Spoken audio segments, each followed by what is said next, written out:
Ok, bueno, vamos a comenzar. Buenas tardes. Mi nombre es Odín de Jesús Espinosa Gribay. Soy residente de primer año de medicina interna y el día de ayer em, iniciamos lo que es el tema de diabetes tipo uno. Ayer vimos lo que es fisiopatología, genética, entre otras cuestiones. Y hoy vamos a concluir este tema con lo que es el diagnóstico y tratamiento de la diabetes. Decidí agregar también complicaciones de diabetes en general, bueno, en este caso diabetes tipo uno, pero en general también se pueden presentar en diabetes tipo 2. Sin embargo, no voy a profundizar demasiado en estos temas, ya que posteriormente va a haber clases exclusivas para ellas y ahí se va a dar con mayor explicación sobre las complicaciones. ¿De acuerdo? Entonces vamos a iniciar con el diagnóstico.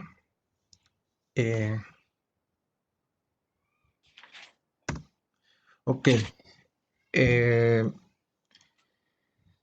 la Sociedad Americana de Endocrinología y la Asociación de Diabetes Americana se reunieron para establecer un diagnóstico y realizaron ciertas estadificaciones o ciertos estadios para poder clasificar el diagnóstico de la diabetes tipo uno.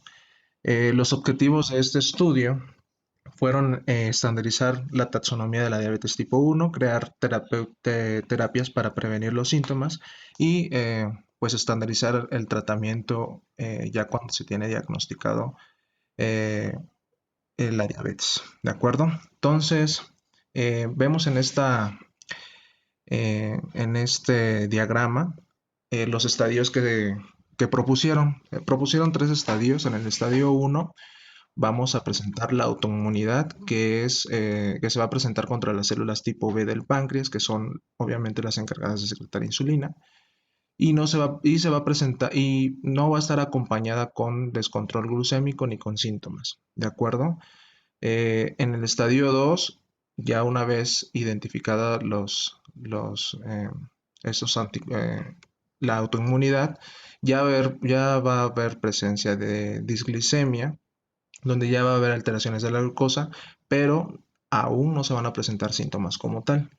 Y en el estadio 3 va a haber autoinmunidad, alteraciones de la glucosa y obviamente pues ya se van a presentar síntomas como tal.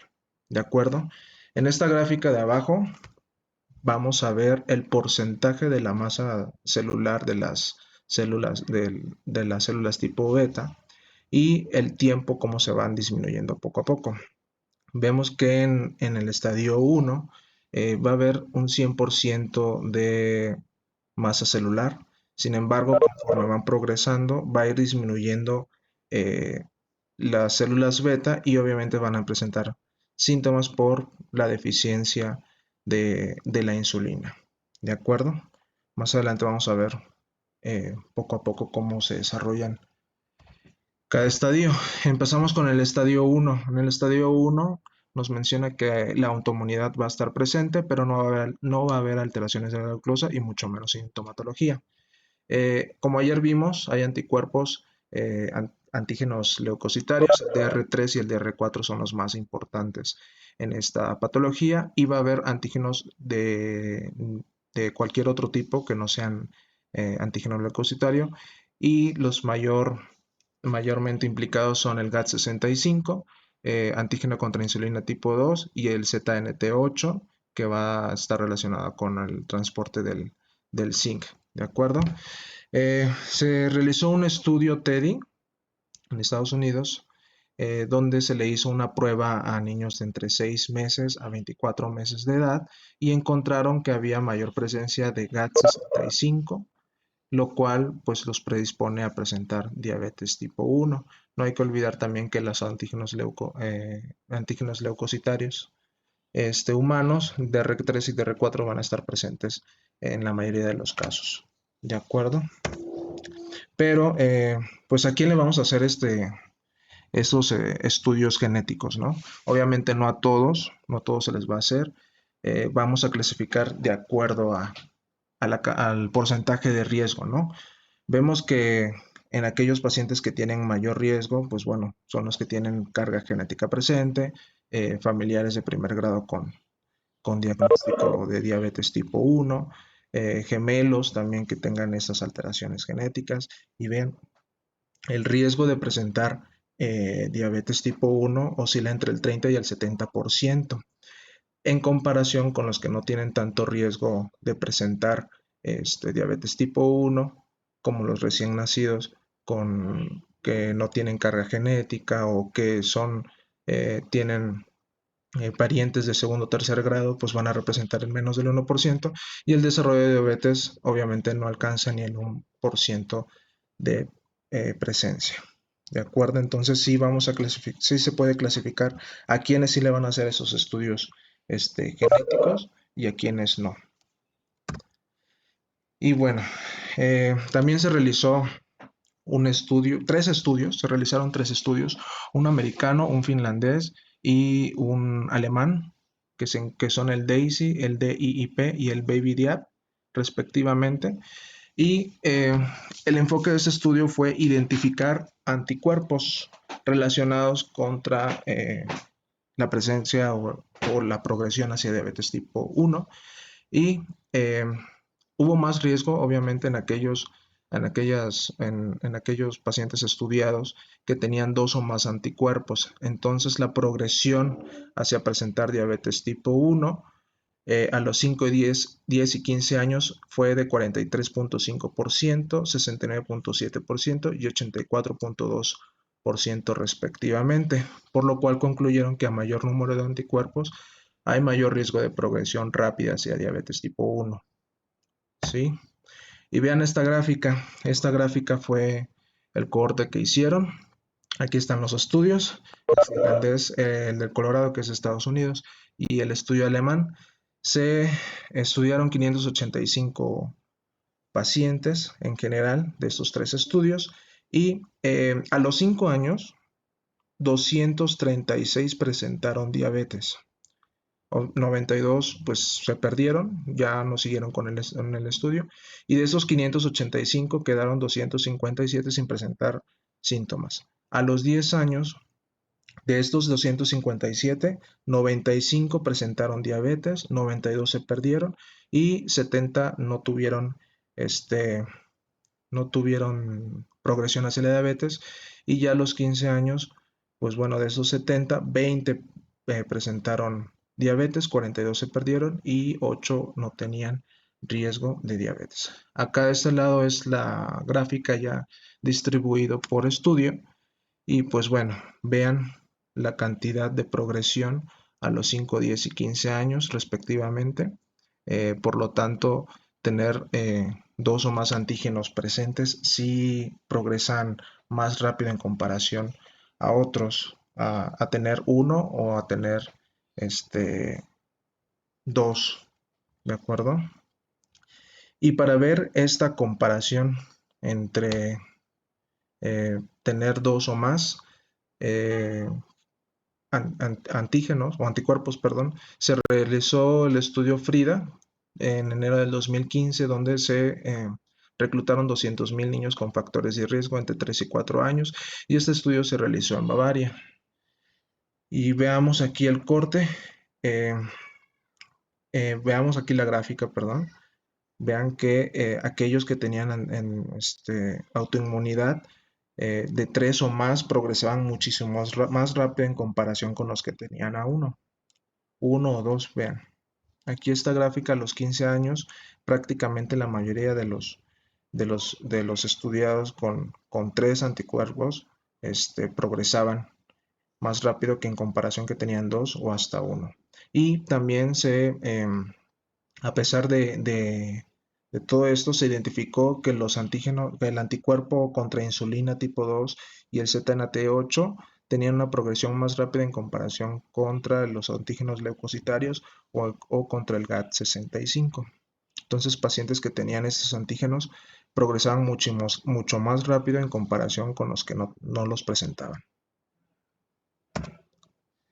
Bien, eso en cuanto al estadio 1. Una vez que tenemos identificado a nuestro paciente ya con los factores de riesgo, se realizaron las pruebas de inmunidad positiva. Eh, pues obviamente viene el estadio 2 donde ya va a haber presencia de alteraciones de la glucosa, pero la sintomatología no va a estar presente. ¿Y cuáles son estas alteraciones de la glucosa? Pues bueno, son ya los valores que ha designado el ADA como pacientes con prediabetes, que sería una glucosa en ayuno mayor a 100 pero menor de 126, una curva de tolerancia a la glucosa mayor a 140 miligramos por decilitro, a las 2 horas posterior de la carga de 75 gramos de glucosa y una hemoglobina glucosilada mayor a 5.7 pero menor de 6.5. ¿De acuerdo? Y aquí el periodo de progresión a la sintomatología va a estar regulado por el deterioro rápido y progresivo de las células beta del páncreas, perdón, aproximadamente entre 12 a 15 meses, una vez que ya los pacientes llegaron a este estadio, pues progresan ya con sintomatología. Entonces, prácticamente en aquellos pacientes que tienen autoinmunidad positiva, pues por lo general la mayoría progresa a presentar diabetes como tal. Y eh, obviamente si hay un descontrol de la hemoglobina glucosilada, que por ejemplo el paciente se descontroló y hay un aumento de la hemoglobina glucosilada del 10% desde que se comprobó como tal la hemoglobina glucosilada, esto da una rápida progresión e incluso los síntomas pueden iniciar antes de los 12 meses de la diabetes, ¿de acuerdo? Entonces la hemoglobina glucosilada sí viene a ser una, un factor para una progresión rápida en este estadio. Y bueno, eh, vamos a hablar del estadio 3. Ya en el estadio 3, obviamente ya tenemos la autoinmunidad positiva, ya hay alteraciones de la glucosa y en este momento se van a presentar la sintomatología presente. ¿Y cuál es la sintomatología? Pues las que ya conocemos, que son poliuria, polidipsia, polifagia, pérdida de peso, y en aquellos pacientes que estén muy descontrolados pueden presentar desarrollo de cetoacidosis diabética, que es una complicación aguda que se presenta más frecuentemente en pacientes con diabetes tipo 1, sin embargo no es exclusiva de esta enfermedad. ¿Y cuáles son los criterios? Pues bueno, son los criterios que ha determinado la Sociedad Americana de Diabetes, que incluye lo que es la glucemia en ayuno mayor a 126, glucemia mayor a 200 miligramos sobre decilitro, posterior a 2 horas de la carga de glucosa de 75 gramos, una hemoglobina glucosilada mayor a 6.5% y pacientes que ya presentan sintomatología y con una glucemia aleatoria mayor de 200 miligramos sobre decilitro. Entonces, si nuestro paciente ya entra dentro de estos criterios, pues prácticamente estamos haciendo el diagnóstico de diabetes. Pero, ¿para qué nos va a servir todo esto? ¿Para qué nos va a servir todo lo que les acabo de presentar? Obviamente tuvieron que hacer eh, pues un protocolo para tratar de disminuir la progresión hacia la diabetes como tal. En el estadio 1, las intervenciones que realizaron fue la insulina oral, que fue en este estudio, TrialNet Skyler Aerol, para tratar de disminuir la progresión muy rápida. También se utilizó la insulina intranasal y el abatacept parenteral, que son un inmunomodulador para tratar de disminuir la progresión. En el estadio 2 utilizaron insulina parenteral, obviamente para ya no caer en alguna complicación aguda o tratar de que no se descompense tanto el paciente, porque prácticamente ya en el estadio 2 pues la progresión va a ser a un estadio 3, ya con un diagnóstico de diabetes ya establecido. Y también se utilizó el teplizumab parenteral, que también es un inmunomodulador que aún está en investigación para ver si hay un efecto positivo en cuanto a disminuir la progresión rápida de desarrollar diabetes tipo 1. Y bueno, en el estadio 3 ya es un manejo multidisciplinario para hacer cambios en el estado de vida, administrar fármacos y el automonitoreo, que es muy importante. ¿De acuerdo? Entonces, eso es en cuanto al diagnóstico para diabetes tipo 1. Y como vemos, pues sí tiene mucha importancia la autoinmunidad. Y bueno, vamos a pasar ya al tratamiento. El tratamiento lo dividí en estos tres pilares que son los cambios en el estilo de vida, que incluye la nutrición, la actividad física y obviamente el tabaquismo, que nos va a asociar a mayor riesgo cardiovascular. El automonitoreo, muy importante para poder alcanzar las metas en un paciente diabético para disminuir la progresión hacia las complicaciones crónicas. En este caso, la hemoglobina glucosilada viene siendo el pilar del control del paciente. También los lípidos y la presión arterial para disminuir las complicaciones cardiovasculares, que en estos pacientes pues, son muy importantes y por lo general la mayoría lo desarrolla. Y los fármacos, que incluye la insulina y otros tipos de hipoglucemiantes, que los vamos a ver más adelante.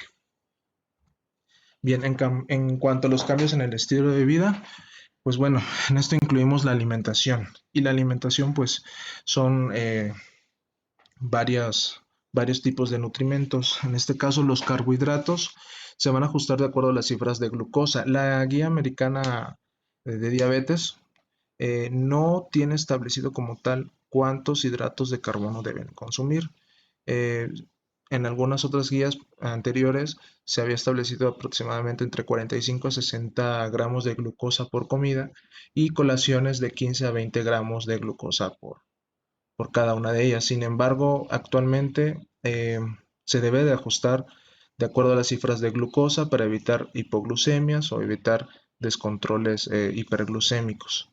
Entonces esto va muy bien relacionado con el automonitoreo y dependiendo del automonitoreo de la glucemia del paciente se van a hacer los ajustes pertinentes en el tratamiento y en esto también se incluye el ajuste de la insulina. En cuanto a las proteínas, pues el consumo eh, recomendado es de 1 a 1.5 gramos por kilo día en pacientes que no tengan disfunción renal, pero en aquellos que ya tengan afectación renal, como nefropatía diabética, entre otras, se recomienda el consumo de 0.8 gramos por kilo por día. En cuanto a los lípidos, se recomienda el aumento de consumos de ácidos grasos mono y poliinsaturados para disminuir las complicaciones cardiovasculares. El sodio, no consumir más de 2.3 gramos al día. En cuanto a los micronutrimentos como vitaminas, minerales, calcio, etcétera, pues no hay suficiente evidencia como para complementarlos con zinc, vitamina C, etcétera. Entonces no se recomienda su uso, pero pues tampoco se le da promoción. Y en cuanto al alcohol, pues bueno, se recomienda moderar su uso, no más de 2 bebidas en hombres y no más de una bebida en mujeres, puesto que el alcohol produce mayor descontrol hiperglucémico. Bien, en cuanto a los cambios en el estilo de vida, también incluimos el ejercicio. Sabemos ya que el ejercicio pues es una actividad que nos ayuda a disminuir tanto afecciones cardiovasculares, mejoría del control glucémico y otras enfermedades. Entonces, ¿qué es lo que recomienda la Asociación Americana de Diabetes? En adolescentes 60 minutos al día por 3 días a la semana, que es el ejercicio que se debe realizar, la cantidad de tiempo, y en adultos 150 minutos a la semana divididos en 3 días con no más de 2 días de descanso. ¿De acuerdo? Entonces, y en aquellos pacientes que estén en manejo de insulina o con tratamiento con hipoglucemiantes, hay que recordar que no se recomienda realizar ejercicio en aquellos pacientes que tienen 90 miligramos sobre decilitro previamente a la actividad física, porque aumenta el riesgo de hipoglucemias. Entonces, sí hay que estar monitorizando cómo están las cifras de glucosa antes de realizar ejercicio, porque el ejercicio pues bueno consume bastante energía y la principal fuente de energía pues son los carbohidratos. Entonces hay que estar vigilando para no tener eventos de hipoglucemia. Y en cuanto al tabaquismo, pues bueno, como bien sabemos, aumenta el riesgo de enfermedades cardiovasculares, hace que promueve lo que son las complicaciones microvasculares y también promueve lo que es un mal control glucémico. Entonces, lo ideal es suspender el tabaquismo como tal para poder mejorar, para no tener complicaciones vasculares como tal. Bien, y en cuanto al automonitoreo, pues bueno, el automonitoreo en casa tenemos aquellos pacientes que se están chequeando constantemente la glucemia. En este caso, pues bueno, con un glucómetro se lo pueden estar checando. Eh, en regímenes de insulina intensivos, que son insulina de dosis múltiples o terapia con bomba de insulina, se debe realizar el automonitoreo prepandial a la hora de acostarse, ocasionalmente postprandial, antes del ejercicio, cuando se sospecha un nivel bajo de glucosa y antes de tareas críticas. Y esto representa para muchos pacientes que se tengan que estar monitorizando de 6 a 10 veces al día, aunque las necesidades individuales pueden variar. Entonces, más adelante vamos a ver cómo impacta el monitoreo en cuanto a las metas que debemos alcanzar en estos pacientes. Bien, en cuanto a un régimen de insulina basal, la evaluación de la glucosa en ayunas con el automonitoreo resulta en niveles más bajos de hemoglobina glucosilada y cuando es que se toman estos monitoreos, pues prácticamente en el ayuno y antes y después de comidas. Y en cuanto al régimen de hipoglucemiantes orales, el automonitoreo puede reducir eh, la hemoglobina glucosilada entre un 0.25 y un 0.3% a los 6 meses, pero se atenuó en 12 meses en un análisis. Bueno, en conclusión, si un paciente se está monitoreando constantemente, es más probable que alcance las metas en cuanto a hemoglobina glucosilada que se pretenden. Entonces, hay muchos factores por los cuales a lo mejor el paciente no se quiere monitorear, probablemente no puede costearse lo que es un glucómetro. eh, los pinchazos también tienen mucho que ver. Entonces, sí se recomienda que se esté monitoreando el paciente en casa para alcanzar mejores metas de hemoglobina glucosilada. Y bien, en cuanto al automonitoreo en la diabetes tipo 1, los adultos con terapia intensiva con insulina y monitoreo de glucosa continuo, hay una reducción del 0.5% en la hemoglobina glucosilada. Esto del monitoreo de glucosa continuo es más constante, se utiliza más en las bombas de insulina. El automonitoreo de glucosa en sangre básicamente son los pinchazos que se dan, se usa el glucómetro y se obtiene la cifra real de glucosa. Y el monitoreo de glucosa continuo ya son dispositivos que frecuentemente están eh, checando los niveles de glucosa y eso lo vamos a ver más adelante o se los voy a explicar más adelante cuando veamos lo que son bombas de insulina que van a estar constantemente checando la glucemia a nivel de líquido intersticial. Y bueno, las reducciones similares a la hemoglobina glucosilada con el monitoreo de glucosa continuo en comparación con el automonitoreo en adultos con niveles de hemoglobina glucosilada de menos de un 7%. O sea, quiere decir que este monitoreo continuo es mucho mejor que el automonitoreo. ¿De acuerdo? Porque este va a ser una monitorización constante y eso solamente va a ser cuando el paciente pues se tenga que checar el mismo, ¿no? En este caso, pues, como les había comentado, tener el glucómetro, realizarse el pinchazo, etcétera. Bien, y el monitoreo continuo está asociado con una disminución de hemoglobina glucosilada a corto plazo, con un rango de 0.26% en pacientes tratados con insulina. Entonces, básicamente, esta diapositiva nos viene a decir que el monitoreo constante de glucosa es mucho mejor que el automonitoreo de glucosa en sangre que realiza el propio paciente. Y bueno, ¿cuáles son las metas de glucemia que se deben alcanzar? La Sociedad Americana de Diabetes nos indica que lo ideal es una hemoglobina glucosilada menor al 70%, una glucemia capilar preprandial de entre 80 y 130 miligramos sobre decilitro y una glucemia postprandial menor a 180 miligramos sobre decilitro. Entonces estas son las metas que debe tener nuestro paciente en estos tres ocasiones. Bien, en cuanto al control glucémico y no glucémico en el paciente hospitalizado, en el hospital tanto la hiperglucemia como la hipoglucemia se asocian a resultados adversos incluyendo la muerte y todo paciente con hiperglucemia mayor a 140 miligramos sobre decilitro en admisión debe realizarse una hemoglobina glucosilada para nosotros ver cómo está este paciente, ¿no? Obviamente el estudio de la hemoglobina glucosilada nos da una perspectiva del control que ha tenido el paciente en los últimos 90 a 120 días aproximadamente.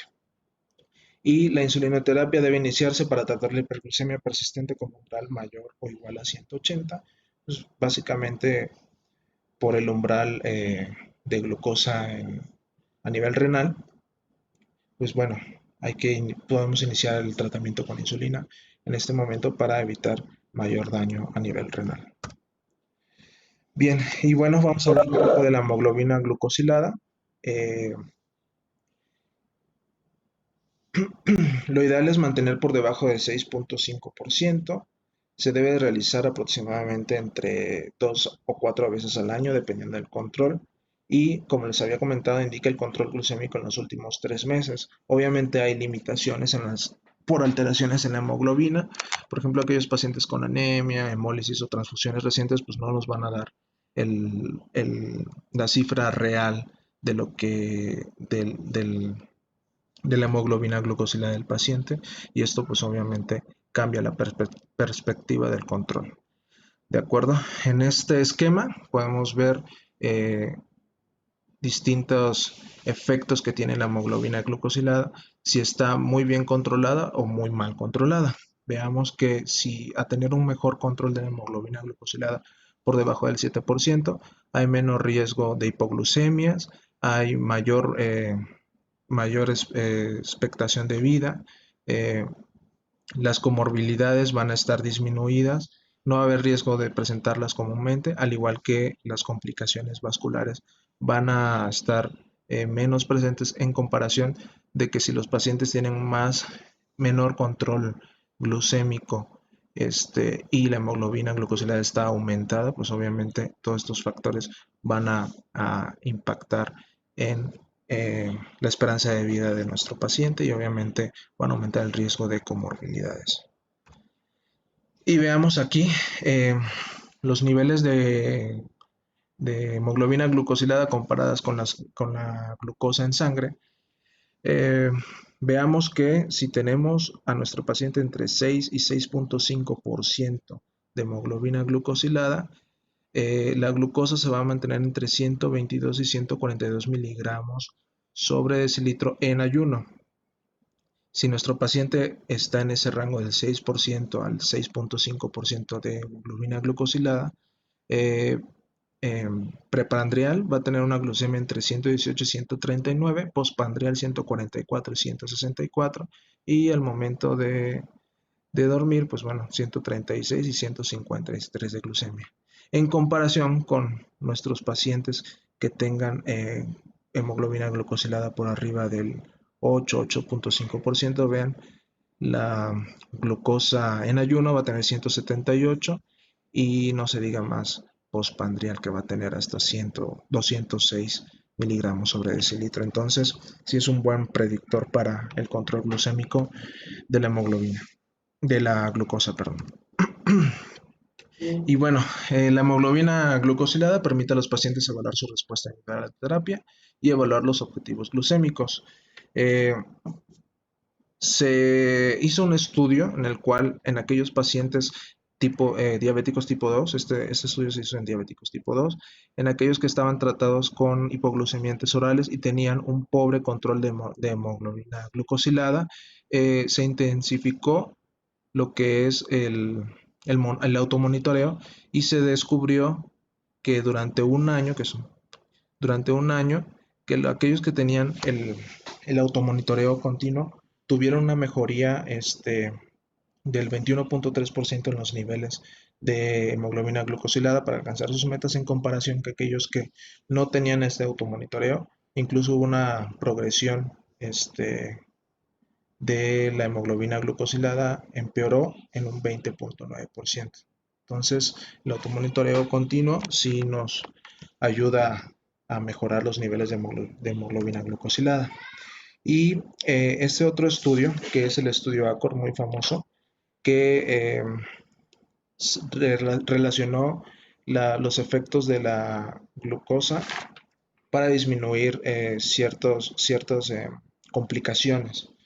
Entonces, este estudio evaluó si realmente un mejor control glucémico mejoraba lo que son las complicaciones. Y pues bueno, el incremento de 1% de hemoglobina glucosilada aumentó lo que es en un 18% el evento cardiovascular, en un 12 a 14% el riesgo de muerte y en un 37% la progresión hacia retinopatía diabética o nefropatía diabética. Y esos fueron los resultados. Si un paciente tenía un mejor control glucémico, disminuyó los eventos de hipoglucemia de un 3.1 a 1%, la asistencia médica de un 10.5 a un 3.5% y los eventos cerebrovasculares de 1.3 a 1.1%, al igual que la muerte cardiovascular disminuyó del 2.6 al 1.8%. Entonces sí es importante alcanzar las metas de hemoglobina en pacientes no presenten este tipo de complicaciones posteriores. Y bueno, en cuanto al control de los lípidos, sabemos que en los niveles elevados de LDL y VDLL producen aterosclerosis aunados a que hay una baja cantidad de lípidos de alta densidad. Y también el incremento de triglicéridos aumentan también los LDL. Entonces todo eso nos va a producir aterosclerosis que va a impactar las complicaciones cardiovasculares. Y en pacientes con diabetes mellitus tienen de 2 a 5 veces más posibilidades de desarrollar y de morir por un evento cerebrovascular, perdón, en un evento cardiovascular que la población general y más del 70% de pacientes con diabéticos muere por enfermedades macrovasculares. Entonces, también a pesar, igual, si tenemos un paciente con mal control glucémico y aparte tiene un mal control de lípidos, pues bueno, es un potencial para poder generar eventos de enfermedades macrovasculares. Bien, y un estudio en Reino Unido eh, nos lanzó el resultado que el incremento de un minimol de LDL tiene un incremento de 1.57 veces mayor a eventos cardiovasculares. Entonces, sí es importante tener en cuenta que a menor cantidad de lípidos, mejor control cardiovascular vamos a tener. Y bueno, las estatinas, en cuanto al manejo, se van a dar cuando van a generar una elevación del HDL y una reducción del LDL, y los fibratos van a elevar el HDL y van a reducir los triglicéridos, lo cual esto nos va a ayudar a una disminución de eventos coronarios. Bien, entonces, ¿cómo vamos a manejar los lípidos? En pacientes con eventos cardiovasculares o con 2 o más factores de riesgo, la meta del LDL va a ser menor de 70 y la meta de HDL es tener no menos de 100 miligramos sobre decilitro. Y en aquellos pacientes que tengan uno o menos factores de riesgo para presentar eventos cardiovasculares, pues la meta va a ser tener menos de 100 miligramos sobre decilitro de LDL y no menos de HDL de 130 miligramos sobre decilitro. ¿Y cómo vamos a alcanzar estas metas? Pues obviamente vamos a escoger estatinas de alta intensidad o moderada intensidad. En aquellos que necesitamos reducir en más del 50% los LDL, vamos a usar atorvastatina en dosis de 40 a 80 miligramos o rosuvastatina de 20 a 40 miligramos. Y aquellos que el tratamiento va a ser de moderada intensidad, vamos a alcanzar una reducción del 30 al 50% usando los fármacos que vemos en este cuadro. Incluso la atorvastatina se vuelve a repetir, pero ya a dosis de 10 a 20 miligramos en comparación de 40 a 80 que teníamos cuando necesitábamos reducir más rápido los LDL. ¿De acuerdo? Entonces, en cuanto a la control de la presión arterial, Lo ideal sería mantener a un paciente menor de 140/90, pero en pacientes con enfermedad renal crónica, albuminuria, lo ideal es tener una presión arterial menor a 130/80. Y en aquellos pacientes ancianos o con comorbilidades y pobre estado de salud, lo ideal es tener una presión arterial menor a 150/90. Y estas son las recomendaciones en cuanto al tratamiento para la presión arterial. Vemos que nos ofrecen beta bloqueadores. Bueno, en principal serían los ECA o los ARA2. De ahí podemos agregar un beta bloqueador o incluso hasta incluso otros fármacos como las tiazidas. Entonces también eso lo tenemos que evaluar muy bien para verificar si nuestro paciente, cuál manejo sería el adecuado para él, de acuerdo a sus comorbilidades, de acuerdo a su edad, etcétera. Bien, tenemos otro estudio, el estudio Advance, que igual hizo una relación entre el buen control glucémico y versus las complicaciones cardiovasculares que van a presentar. En cuanto al estudio Advance, se realizó en 215 centros en más de 20 países. Los criterios de inclusión fueron pacientes diabéticos tipo 2 con más de 30 años de diagnóstico. La edad era mayor de 55 años para entrar en ese estudio y con historia o factores de riesgo para presentar eventos cardiovasculares.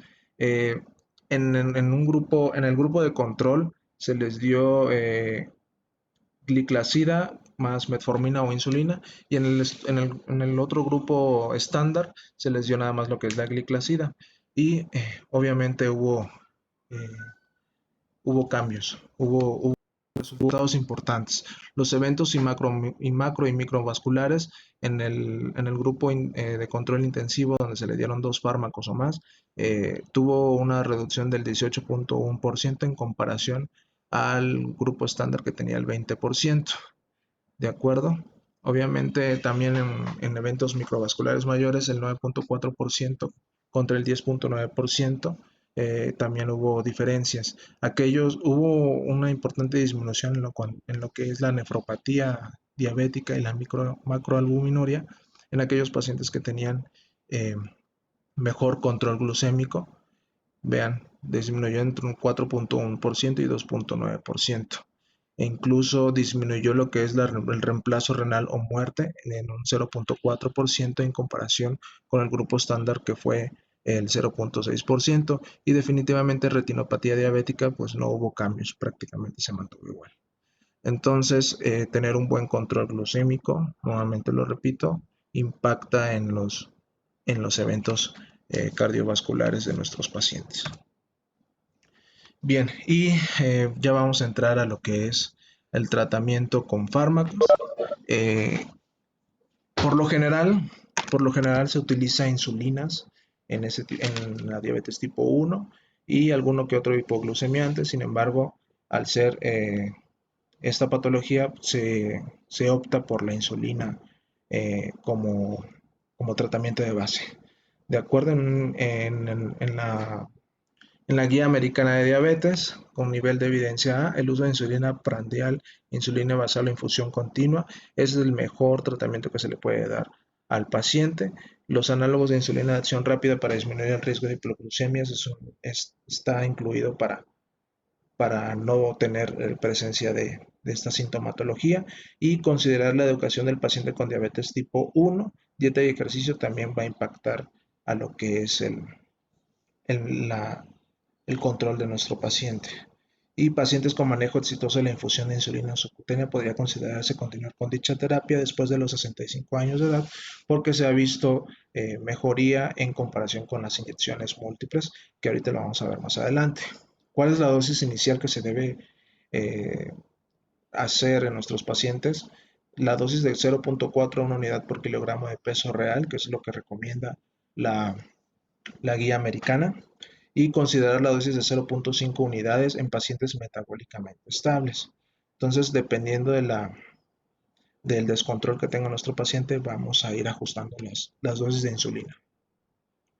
Bien, existen dos modalidades. Las dos modalidades de insulina son inyecciones múltiples y la bomba de infusión continua. Hay que modificarla de acuerdo a la alimentación, la actividad física y a las metas. Sí, si recordamos un poquito los tipos de insulina y los inicios de acción y los picos, pues tenemos la insulina basal, que sería una vez tenemos a nuestro paciente y decidimos qué insulina vamos a utilizar y tenemos que usar una insulina basal, que es la que nos va a tratar de mantener nuestra glucemia adecuada conforme van pasando las horas del día. Sin embargo, obviamente va a haber aumentos de glucosa, eh, por lo general postpandriales, entonces ahí ya usamos insulina en bolos, que sería las de acción rápida o ultra rápida, para disminuir eh, la glucemia postpandrial. Y vemos que los inicios de acción de la NPH, que es una insulina basal que se puede utilizar, es de 1 a 2 horas con un pico de 4 a 10 y en comparación de insulina en bolos, por ejemplo la insulina regular, el inicio de acción es de 30 a 60 minutos con un pico de 2 a 4 horas y una duración de 4 a 8 horas. Entonces ahí podemos ir evaluando qué tipo de insulinas podemos usar con nuestro paciente. Y vean esta gráfica, si vemos la insulina glargina, eh, que es una insulina basal que se puede usar, la cual no incluye picos, pero se mantiene muy estable durante las 24 horas del día en comparación con alguna insulina ultra rápida o rápida, el cual alcanzan su pico máximo en cuestión de minutos, incluso hasta menos de 1 hora, pero se degradan muchísimo más rápido en comparación de la insulina de larga duración. Y en cuanto a la clasificación de insulinas, así como lo había mencionado en la diapositiva anterior, las humanas tenemos en la NPH y la regular, y los análogos tenemos la glargina, la lispro, la glucina, la de Temir y la de Gludec. ¿Y cuáles podemos usar como insulina basal? Pues bueno, podemos usar la glargina, el de Temir, la lispro y la de Gludec, y en bolos podemos usar lo que son las insulinas rápidas, ultra rápidas, como la regular, la lispro, la aspar, entre otras, incluso hasta la inhalada. No se recomienda el uso de insulinas premezcladas por el ajustes constantes de insulina y mayor riesgo de hipoglucemia, pero esto se recomienda más en pacientes infantes o adolescentes por el riesgo que presentan el usar el insulinas premezcladas. Bien, ¿y cuáles son los componentes para el manejo? Pues bueno, primero establecer un régimen de insulina.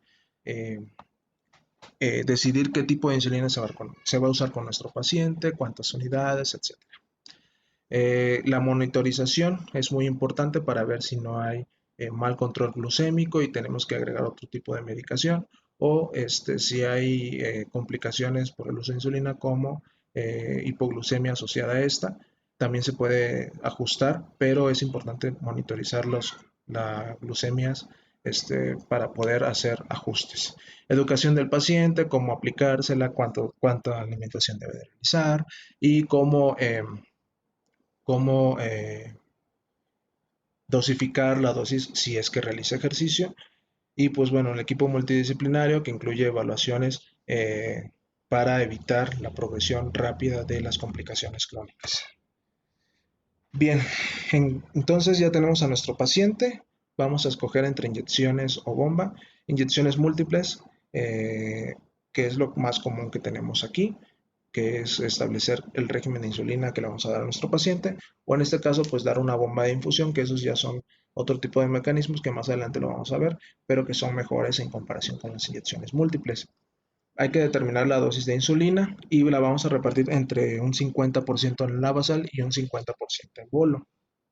Se va a calcular de 0.4 unidades a 1 unidad por kilo de peso real y se recomienda iniciar de 0.2 a 0.4 unidades por el riesgo de hipoglucemias que puede presentar y que probablemente en algunos pacientes todavía hay insulina residual que estén produciendo algunas células beta todavía en el páncreas. De acuerdo a las necesidades del monitoreo, se pueden aumentar las dosis y por cada 50 miligramos de glucemia esperada, se puede aumentar una unidad de insulina. Esto quiere decir que, por ejemplo, si nosotros postpandrial tenemos una glucemia de 200, o hasta de 250 se puede agregar una unidad más, de lo cual ya está acostumbrado el paciente para tratar de disminuir la glucemia postpandreal.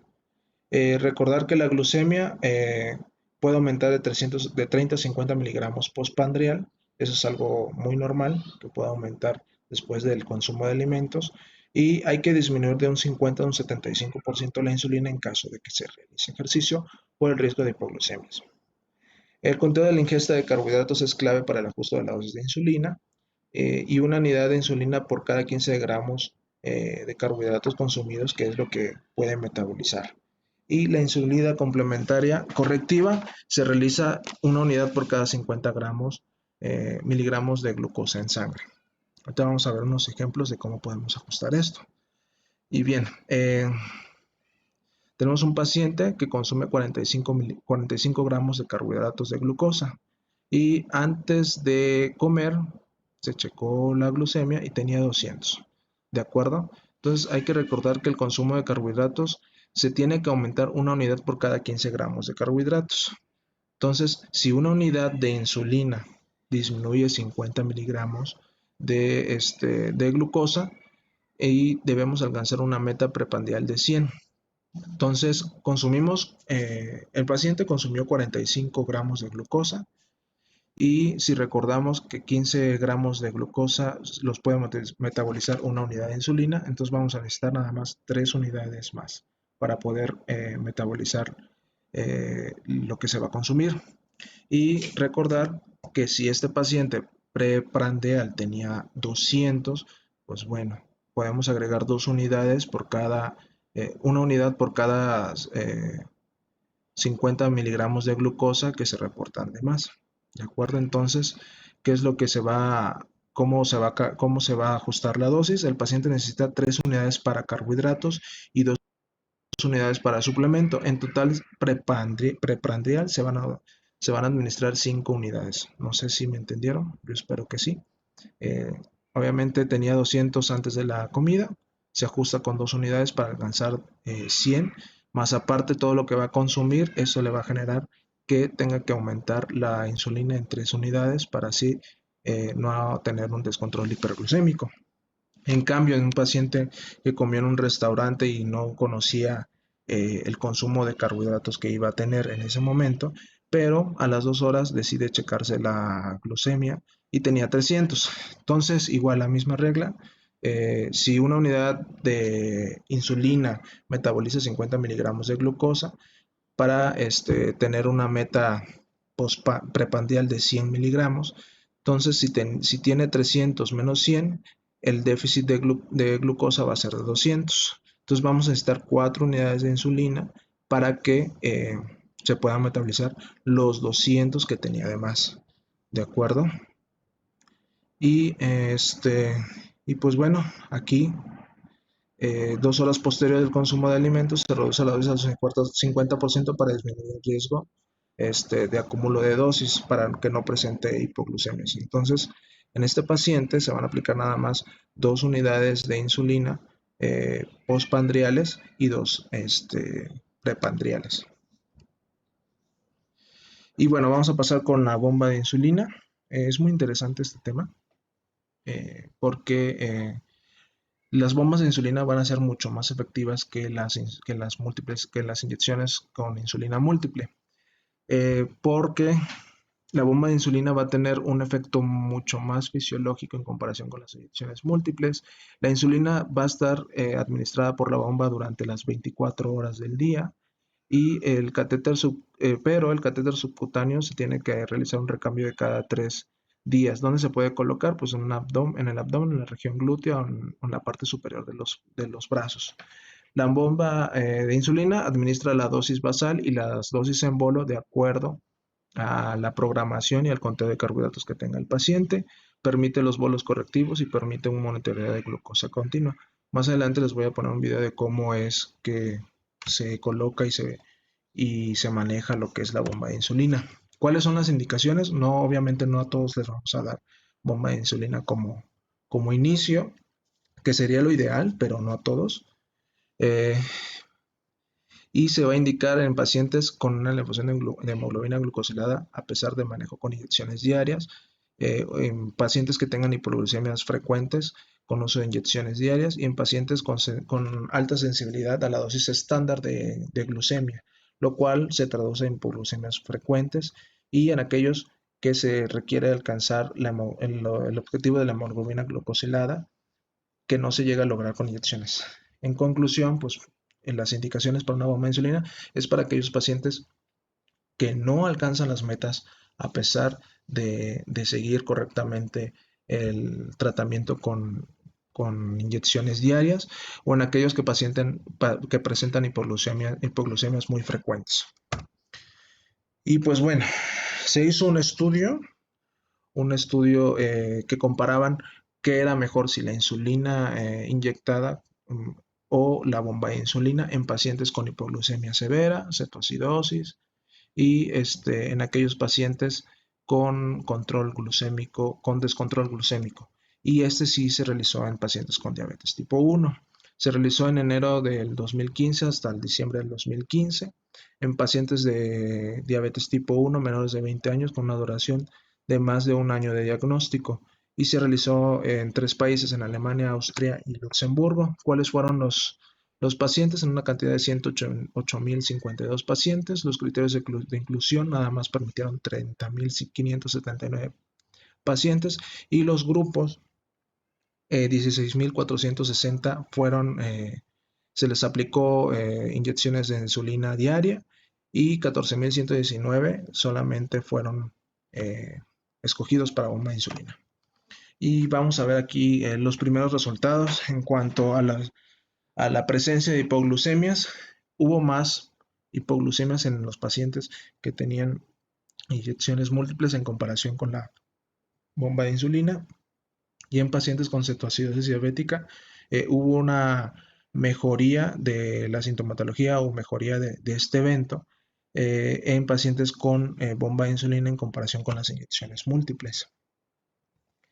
Y bueno, los segundos resultados en cuanto al, a la hemoglobina glucosilada y el uso diario de insulina y el monitoreo constante, mejoró bastante en aquellos que tenían la bomba de insulina. 8.22 por ciento fue la media en aquellos que tenían inyecciones múltiples en comparación con las que tenían bomba de insulina, que tenían 8.04% de glucemia, de hemoglobina glucosilada. Igual también en la dosis de insulina, tuvo que usarse más dosis de insulina en aquellos con inyecciones múltiples en comparación con las bombas de insulina, pero el automonitoreo tuvo que ser muchísimo más constante en los que tenían la bomba de insulina en comparación con con, en comparación con las inyecciones múltiples. Y esto lo vamos a ver más adelante porque eh, se debe de monitorear más constantemente porque la bomba de insulina es un dispositivo el cual pues nos va a ayudar a mejorar los niveles de glucemia. Y bueno, ¿cuáles son las ventajas? Mejora los resultados en complicaciones macro y microvasculares, disminuye la mortalidad, disminuye el riesgo de hipoglucemia y da un mejor control metabólico. En este caso, pues sí impacta bastante la hemoglobina glucosilada. ¿Y cuáles son las desventajas? Pues los costos. Estuve revisando y más o menos una bomba de insulina sí cuesta alrededor de entre 25,000 y 30,000 pesos, más aparte que comprar los insumos de las guías, los catéteres y pues la insulina como tal, ¿no? Entonces sí, el costo sí se incrementa bastante en aquellos pacientes que requieren la bomba de insulina. Hay que capacitarlos para su uso porque obviamente es un aparato electrónico y se debe manejar adecuadamente. Y pues algunos pacientes presentan sensibilidad a los materiales de los catéteres o de las guías que pueden producir irritación en la piel. Bueno, también en la bomba de insulina cabe destacar que se puede realizar una capacidad de programación. Se puede modificar la insulina basal en diferentes momentos del día. Se pueden calcular las dosis de bolo y se pueden administrar de acuerdo al consumo de carbohidratos y se puede suspender durante los momentos de ejercicio o enfermedad. ¿de acuerdo? Y la monitorización, pues como les dije, es un poco más constante porque son continuos. Ya puede ser monitoreo continuo por pinchazos, hay esa modalidad de hacerlos. Y, y en cuanto al monitoreo continuo, toman parte del líquido intersticial para determinar la glucosa cada 1 o 5 minutos, y hay un sistema de alarma en caso de que haya un descontrol. Y eh, vamos a ver si se reproduce el video.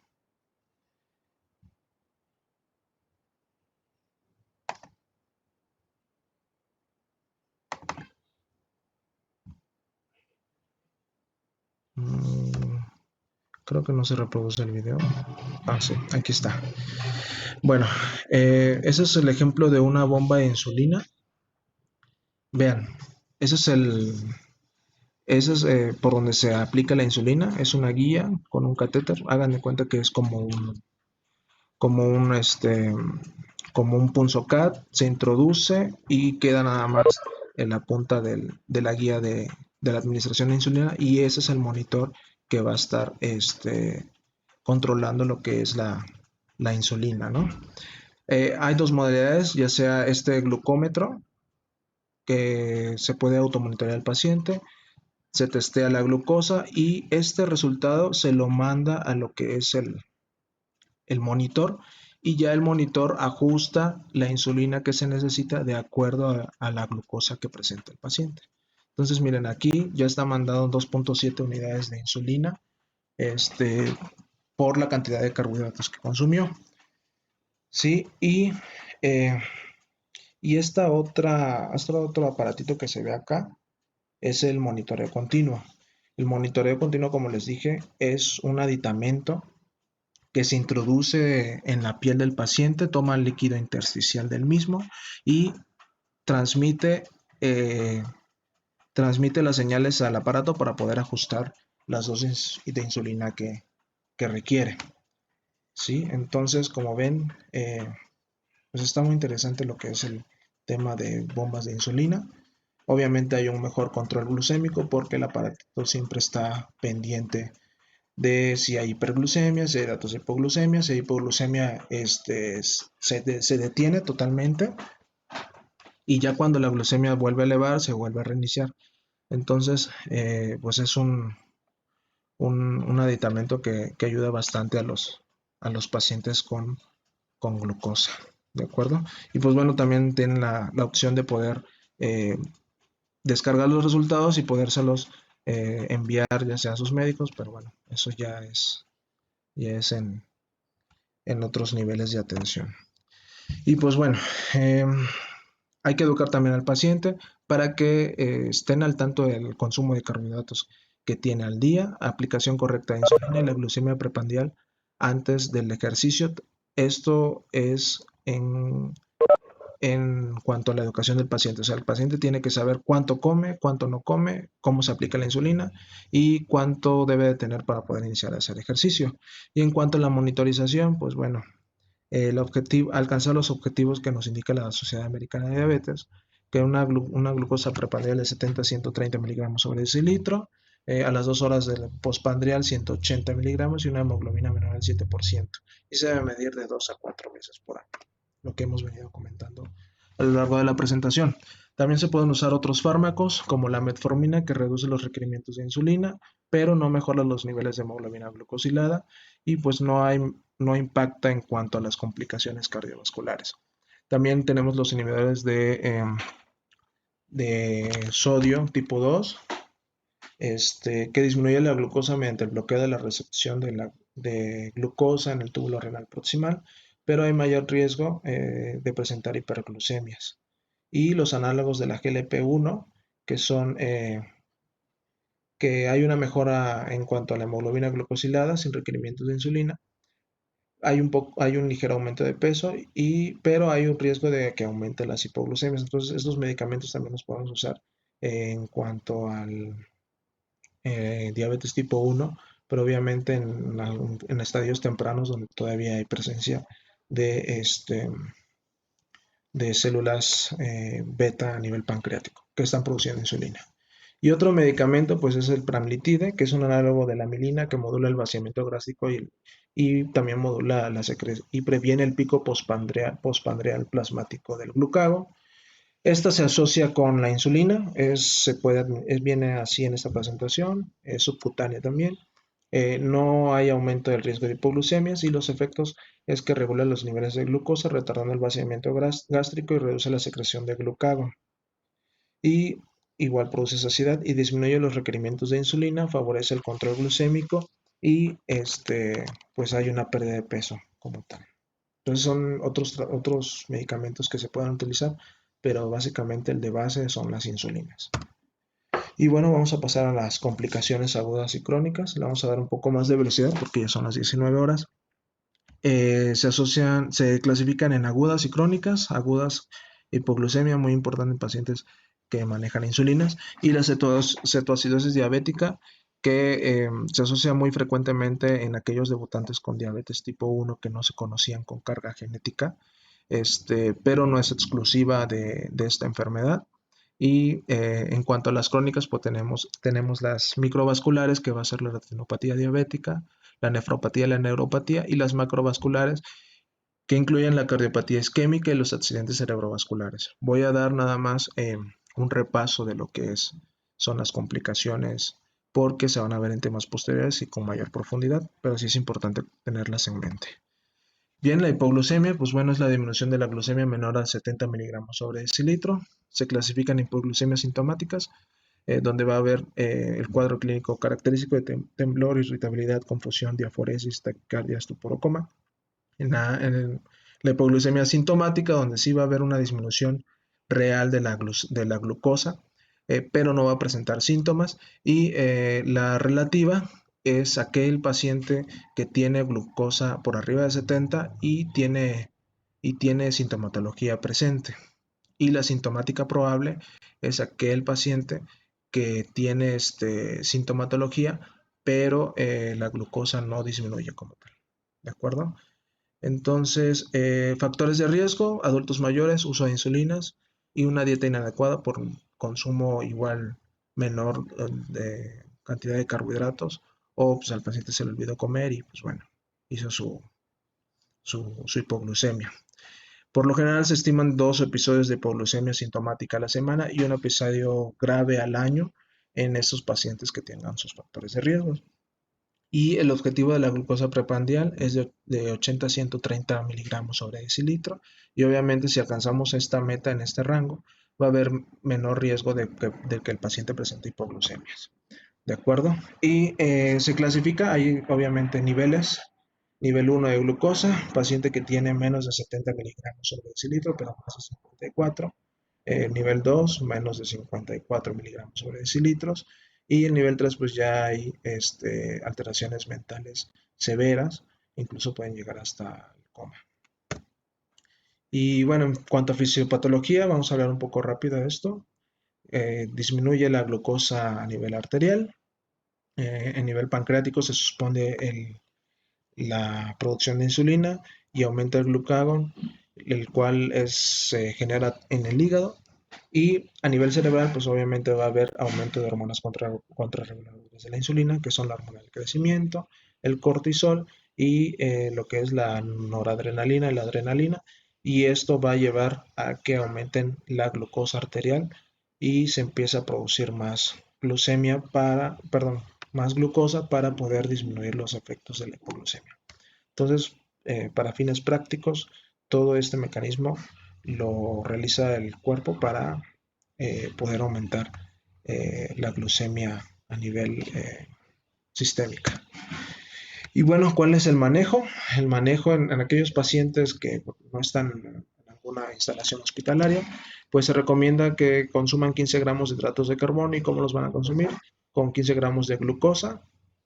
Pueden tomar ya sea jugos, refrescos, o algún de leche, algo que contenga azúcar, ¿no? Para poder eh, compensar los niveles de glucemia. Y en aquellos que estén en algún ambiente hospitalario, pues determinar primero la glucemia capilar. Si es menor de 70, hay que usar la regla de los 15, administrar 15 gramos de glucosa y checar la glucemia capilar tras los 15 minutos.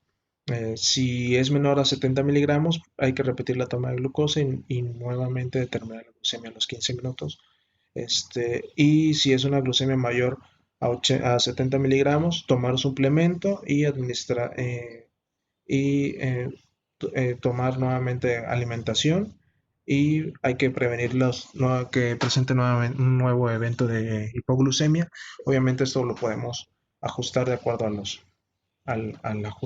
lo podemos ajustar con la dosis de insulina, y en caso de que el paciente esté inconsciente, pues hay que administrar glucagón, y tras la recuperación, pues bueno, ya nuevamente iniciar la alimentación y ajustar lo que son las dosis de insulina. ¿Cuáles son las complicaciones que podemos presentar en estos pacientes con hipoglucemia? Las caídas, porque va a haber cierto grado de pérdida del estado de alerta. En ciertos pacientes puede haber eventos vasculares cerebrales y accidentes, que por ejemplo el paciente tuvo hipoglucemia, iba al volante y pues sufrió un accidente automovilístico. Entonces sí, sí se puede presentar en cualquier momento una hipoglucemia. En cuanto a la cetoacidosis diabética, pues bueno, es el estado de hiperglucemia con presencia de acidosis metabólica y cetogénesis. La presencia del 56% se ha presentado en el 56% en pacientes con un rango de edad de 18 a 44 años, y es la primera causa de diabetes, causa de muerte en diabetes tipo 1. Factores de riesgos ya conocidos: infecciones, insulinas en rangos no terapéuticos, pancreatitis, eventos vasculares cerebrales y fármacos. Y bueno, ¿cómo se estadifica o se clasifica la cetoacidosis diabética? Obviamente debe de haber una glucosa mayor a 250, y sí debe de haber acidemia metabólica. En este caso se divide en leve, moderada y severa, con estos rangos que podemos ver aquí, y debe de haber cetonas positivas, ¿de acuerdo? Entonces, esto es cómo se clasifica la cetoacidosis diabética de acuerdo a su severidad. Y pues bueno, la fisiopatología, al ver deficiencia de insulina, obviamente va a haber, eh, no se va a poder metabolizar la glucosa, y se va a requerir, el cuerpo va, nuestro sistema va a requerir fabricar glucemia donde sea. Entonces va a empezar a presentar la lipólisis, y esto va a generar cetonas en sangre, ¿de acuerdo? Y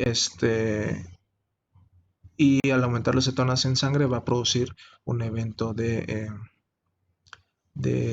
acidosis o acidemia a nivel sistémico.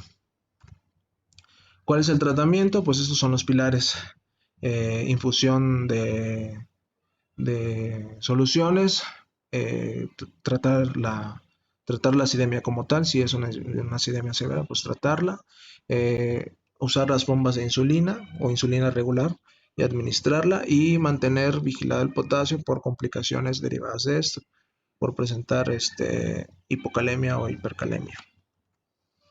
Y en cuanto a la retinopatía diabética, ya hablando de las complicaciones crónicas, dentro de las microvasculares, tenemos a la retinopatía diabética, que es una complicación crónica caracterizada por el daño vascular a nivel de la retina, principal causa de pérdida de agudeza visual no recuperable.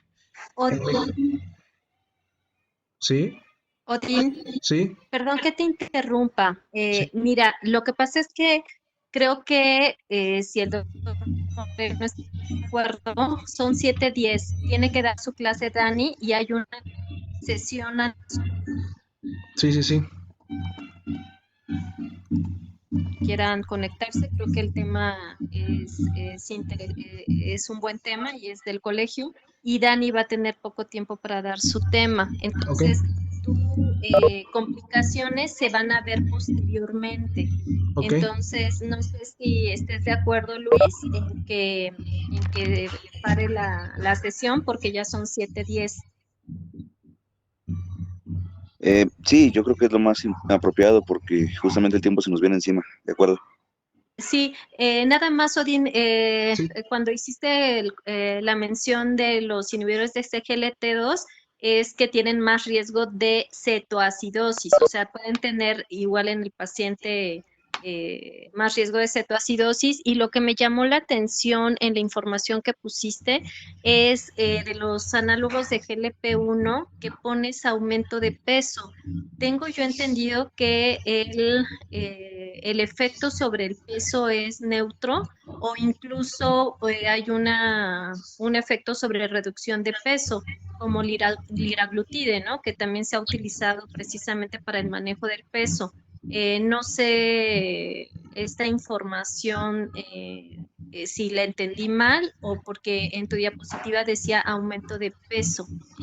No, doctora, de hecho es disminución de peso, nada más que fue un error de dedo, igual como el otro.